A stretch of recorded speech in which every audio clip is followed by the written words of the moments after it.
श्री स्वामी समर्थ। स्वामी महाराजांच्या कृपेने तुमच्या सर्व इच्छा मनोकामना पूर्ण हो। उद्या आहे गुरुपुष्यामृत योग।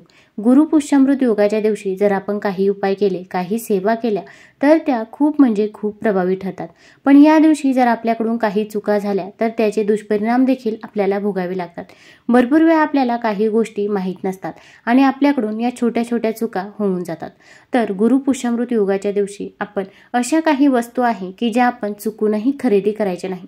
कारण गुरुपुष्यामृतच्या दिवशी भरपूर वस्तू खरेदी केल्या जातात आणि आपण जर त्या वस्तू खरेदी केल्या तर त्यामध्ये वृद्धी होते अशी मान्यता आहे। पण आपण घरामध्ये काही वस्तू अशा आहे की ज्या चुकूनही खरेदी करायच्या नाही। तसेच या गुरुपुष्यामृत योगाच्या दिवशी आपण आपल्या घरातील काही वस्तू कोणालाही द्यायच्या नाही।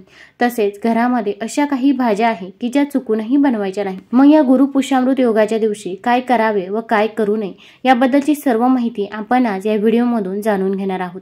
तत्पूर्वी तुम्ही चॅनलमध्ये नवीन असाल तर चॅनल लाईक करा व सबस्क्राइब देखील करा। कमेंटमध्ये श्री स्वामी समर्थ किंवा ओम महालक्ष्मी नमः लिहायला विसरू नका। विद्वानांच्या मते हे नक्षत्र अतिशय शुभ आणि कल्याणकारी आहे। या नक्षत्राचे शुभ चिन्ह गायीचे स्तन आहे। त्यांच्या मतानुसार गायीचे दूध संपूर्ण जगासाठी अमृततुल्य मानले आहे। त्याचप्रमाणे पुष्य नक्षत्र गायीच्या स्तनातून निघालेल्या ताज्या दुधासारखेच आहे, पौष्टिक, लाभकारी व मनाला शांत करणारे। आता या गुरुपुष्यामृत योगाच्या दिवशी आपण सोने चांदी खरेदी करू शकता आणि जर तुम्हाला सोने चांदी खरेदी करणे शक्य नसेल तर आपण हळद खरेदी करायची आहे, हरभरा डाळ खरेदी करायची आहे, तुम्ही माता लक्ष्मीला प्रिय असलेली कवडी खरेदी करायची आहे। या तिन्हींपैकी तुम्ही एक वस्तू जरी खरेदी केली तरी पण चालेल की ज्यामुळे आपल्याला माता लक्ष्मीचा आशीर्वाद हा प्राप्त होईल। ही वस्तू खरेदी केल्यानंतर आपण घरी आणायची आहे। घरी आणल्यानंतर आपण देवघरामध्ये ही वस्तू ठेवायची आहे। देवापुढे आपण एक शुद्ध तुपाचा किंवा तिळाच्या तेलाचा, मोहरीच्या तेलाचा दिवा प्रज्वलित करायचा आहे। मग आपण भगवान विष्णूंना अभिषेक करायचा आहे। आता विष्णूंचा फोटो तुमच्या घरामध्ये नसेल तर बाळकृष्णाची मूर्ती प्रत्येकाच्याच घरामध्ये असते। बाळकृष्णाला शुद्ध जलाने त्यानंतर पंचामृताने अभिषेक करायचा आहे। माता लक्ष्मीला अभिषेक करणे शक्य असेल तर माता लक्ष्मीला देखील आवर्जून अभिषेक करावा। त्यानंतर विष्णूंना पिवळ्या रंगाची फळे, फुले अर्पण करायची आहे। तसेच माता लक्ष्मीला गुलाबाचे फूल किंवा कमळाचे फूल अर्पण करावे आणि जर ते नसेल तर जास्वंदीचं फूल अर्पण केलं तरी पण चालेल। त्यानंतर आपण ज्या काही वस्तू खरेदी केल्या आहेत त्या आपण माता लक्ष्मी जवळ ठेवायच्या आहे। मग हळद असेल, हरभरा डाळ असेल, तसेच कवडी असेल। आता यानंतर आपण देवघरामध्ये दिवा प्रज्वलित करायचा आहे। तुम्ही शुद्ध तुपाच्या किंवा तिळाच्या तेलाचा, मोहरीच्या तेलाचा दिवा प्रज्वलित करू शकता। आता आपल्याला एका मंत्राचा जप देखील करायचा आहे। आपण माता लक्ष्मीचा ओम श्रीम ह्रीम दारिद्र्य विनाशनीय धनधान्य समृद्धी देही देही नमः या मंत्राचा 108 वेळा जप करावा। अगदी म्हणणे शक्य होत नसेल तर मोबाईलवरती लावून दिलं, श्रवण केलं तरी पण चालेल। या मंत्राचा जप केल्यानंतर आपण ती हळद माता लक्ष्मी समोर तशीच ठेवायची आहे। संध्याकाळी ती हळद तिथून उचलायची आहे। आपण स्वतःच्या कपाळाला ही हळद लावायची आहे। तसेच मुलांच्या कपाळाला देखील ही हळद लावावी। तसेच ही हळद तुम्ही स्वयंपाकामध्ये वापरू शकता। तसेच आपण जी काही कवडी घेतली होती तर ती कवडी तुमच्या तिजोरीमध्ये किंवा जिथे तुम्ही पैसे ठेवता तिथे ठेवायची आहे किंवा अगदी पॉकेटमध्ये, पर्समध्ये ठेवली तरी पण चालेल। यामुळे आपल्या घरामध्ये कधीही धनधान्याची कमतरता ही भासत नाही। आता या गुरुपुष्यामृतच्या दिवशी आपण आपल्या घरातील अशा काही वस्तू आहे की ज्या कुणालाही द्यायच्या नाही। तर त्यामध्ये सर्वात महत्त्वाची वस्तू म्हणजे आपल्या घरामधील झाडू। झाडू हा साक्षात माता लक्ष्मी स्वरूप असतो। आपण झाडू कुणालाही द्यायचा नाही। तसेच आपल्या घरामध्ये तांदूळ, साखर या वस्तू देखील माता लक्ष्मी स्वरूप आहे।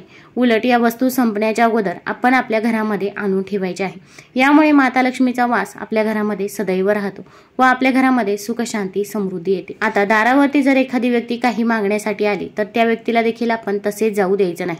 आपण अन्नदान करू शकता किंवा एखादा ग्लास भरून पाणी दिलं तरी पण चालेल। विशेषतः महिला असतील तर त्यांची तुम्ही ओटी देखील भरू शकता। पण ती व्यक्ती आपल्या दाराजवळून तशीच जाता कामा नये। फक्त आपल्या घरामध्ये ज्या काही माता लक्ष्मी स्वरूप वस्तू आहे त्या वस्तू आपण कुणालाही द्यायच्या नाही। तसेच या दिवशी जर कुठे काही कार्यक्रम असेल, वाढदिवस असेल किंवा दुसरा कोणताही कार्यक्रम असेल तर असा कोणताही कार्यक्रम असो त्यामध्ये आपण माता लक्ष्मी स्वरूप वस्तू चुकूनही द्यायच्या नाही। मग माता लक्ष्मीचा फोटो असेल किंवा माता लक्ष्मीची मूर्ती असेल किंवा पूजेचा काही साहित्य असेल, तामण असेल, गडवा असेल तर या वस्तू देखील आपण कुणालाही द्यायच्या नाही। आपण जर असे केले तर आपल्या घरातील माता लक्ष्मी ही निघून जात असते व आपल्या घरामध्ये अलक्ष्मीचा वास होत असतो। तसेच घड्याळ हे आपली चांगली व वाईट वेळ दर्शवत असते। त्यामुळे आपण घड्याळ देखील कुणालाही भेटवस्तू म्हणून द्यायचे नाही। तुम्हाला जर गुरुपुष्यामृतच्या दिवशी एखाद्या व्यक्तीला भेटवस्तू म्हणून द्यायची असेल तर तुम्ही तिला पिवळ्या रंगाची वस्तू भेटवस्तू म्हणून द्यायची आहे की ज्यामुळे आपल्याला भगवान विष्णू व माता लक्ष्मीचा आशीर्वाद हा प्राप्त होत असतो। आता या दिवशी आपण आपल्या घरामध्ये काही भाज्या या चुकूनही बनवायच्या नाही, तर त्यामध्ये आपण मांसाहार हा पूर्णपणे वर्ज्य करायचा आहे। अगदी आपण गुरुपुष्यामृतचा जो अगोदरचा दिवस आहे म्हणजे बुधवारी संध्याकाळी देखील आपण मांसाहार हा चुकूनही करायचा नाही। तसेच आपण कांदा लसूण देखील वर्ज्य करायचा आहे। आता कांदा लसूण देखील तामसिक आहारामध्ये मोडला जातो। तसेच आपण या गुरुपुष्यामृतच्या दिवशी गुरुवारी आपण वांग्याची भाजी बनवायची नाही, तसेच कोबीची भाजी देखील आपण या दिवशी बनवू नये। दुधी भोपळा देखील या दिवशी बनवायचा नाही। अगदी या ज्या काही 3 भाज्या आहेत या 3 भाज्या आपण या दिवशी घरी देखील आणायच्या नाही। या भाज्या देखील तामसिक आहारामध्ये मोडल्या जातात, त्यामुळे या गोष्टींचे आपल्याला सेवन करायचे नाही। आता आपल्या जवळपास अशा काही व्यक्ती असतात की त्या दुष्कृत्य करतात किंवा इतरांबद्दल नेहमी वाईट बोलत राहतात, तर अशा व्यक्तींसोबत आपण या दिवशी चुकूनही राहायचं नाही। आपण जर या व्यक्तींसोबत राहिलो किंवा आपण यासोबत जेवण केलं तर आपण देखील पापाचे भागीदार होत असतो। आता त्या व्यक्ती आपल्यासोबत चांगल्या वागतात, चांगल्या बोलतात म्हणून आपण त्यांच्यासोबत राहत असतो, पण आपण या दिवशी या व्यक्तींच्या इथे अन्न देखील ग्रहण करायचे नाही।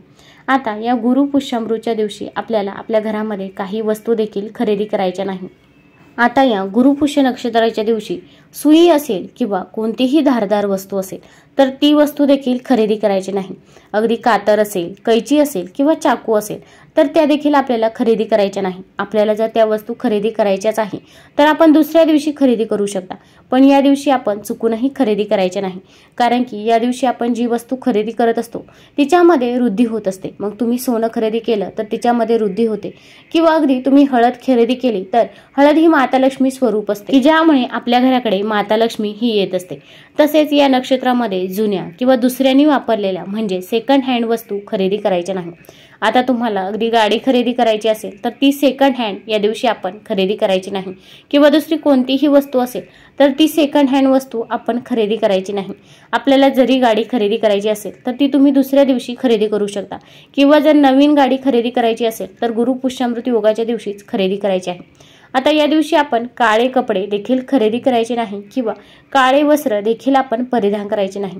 आपण मॅचिंगच्या काळामध्ये काळ्या रंगाच्या बांगड्या असेल, काळ्या रंगाची टिकली असेल तर ती देखील लावत असतो, पण या दिवशी आपण या गोष्टीची काळजी घ्यायची आहे। तसेच या गुरुपुष्यामृत योगाच्या दिवशी प्लॅस्टिक किंवा काचेच्या वस्तू देखील आपल्याला खरेदी करायची नाही।